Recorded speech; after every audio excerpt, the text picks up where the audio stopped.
Il y a eu le 1er février 2026 une très forte éruption solaire. Alors, qu'est-ce que ça signifie pour nous? Ces vagues d'énergie solaire, en fait, sont comme des souffles puissants du cosmos et elles remuent parfois, souvent, je dirais même très souvent, même la plupart du temps, nos champs énergétiques personnels. Donc, on peut ressentir une fatigue inhabituelle, vivre une sensibilité accrue, avoir des rêves intenses, ou bien au contraire, on peut ressentir un regain de vitalité et de clarté. Par exemple, identifier des comportements inconscients qui étaient les nôtres ou ceux d'un proche et se rendre compte de ce qui se passe en réalité dans la conscience.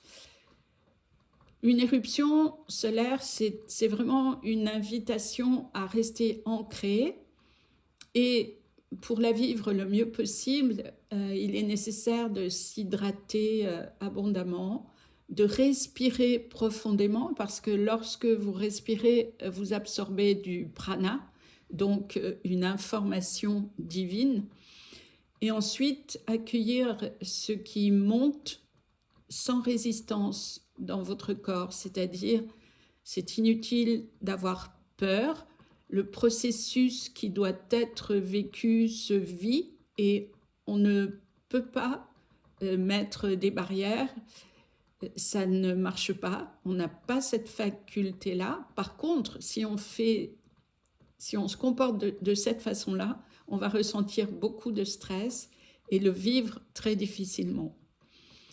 Alors, si vous ressentez quelque chose de particulier ce soir ou ces prochains jours, que ce soit physique, émotionnel, intuitif, faites-vous confiance. C'est souvent le corps qui perçoit en premier ces flux énergétiques. Prenez soin de vous avec douceur et surtout,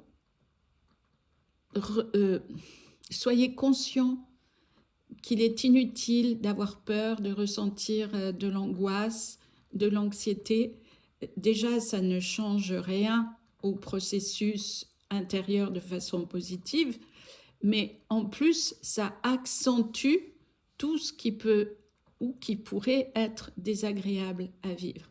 Voilà, merci à vous. À bientôt.